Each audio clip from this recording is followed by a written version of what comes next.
घटाना और गुनी मतलब तो उसने बोला है दो संख्याओं का अंतर 26 है, तो दो संख्या हमारे पास कौन सी है? x y। इनका हम अंतर यानी इनको घटा देंगे तो कितना हो जाएगा? समझ गए? कितना हो जाएगा? 26। किसी को डाउट इसमें? नहीं। अब वो क्या रहा है, एक दूसरी तरफ चले। कौन सी? दूसरी। अब क्या बोल रहा है वो? एक संख्या यानी वो पहली हो गई, दूसरी एक संख्या हो गई अपनी दूसरी संख्या, तो दूसरी संख्या के लिए हमें की कितनी गुनी है? 3। कितनी गुनी है? 3। तो हमने इसमें गुणा कर दिया कितने का? 3। एक बात और है, जैसे उसने लिखा था दूसरी संख्या की शब्द जिसमें लगा हो उसी में गुणा करेंगे, ठीक है? समझ गए? तो हमने दूसरी संख्या में गुणा कर दिया, ये हो गया अपना समीकरण नंबर 2।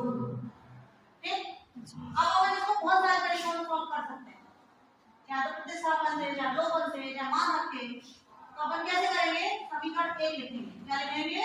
समीकरण 1। यहाँ तक किसी को दिक्कत तो नहीं है? नहीं। तो समीकरण 1 हमने नोट किया x - y बराबर 26। ठीक है, इधर देखो आगे क्या नोट किया? x - y बराबर 26। अब हम x की जगह क्या रख सकते हैं?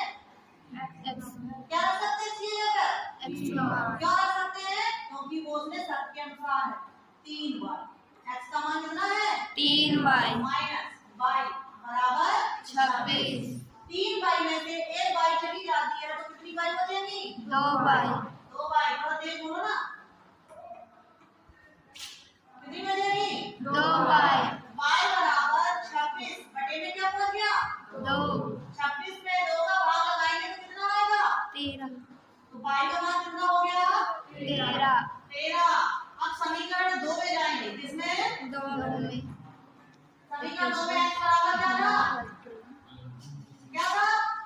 x बराबर x बराबर क्या था? 3y।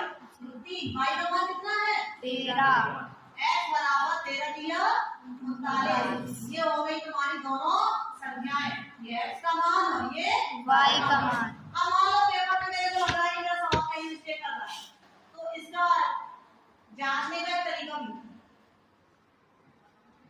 क्या है? इसने बोला कि दो संख्याओं का अंतर 26, ये तो बोला, तो हम इसमें से इसको घटा देंगे। 39 में से जो आंसर आया है 39 में से हम 13 को घटा के देख लेंगे कि 26 आ रहा है।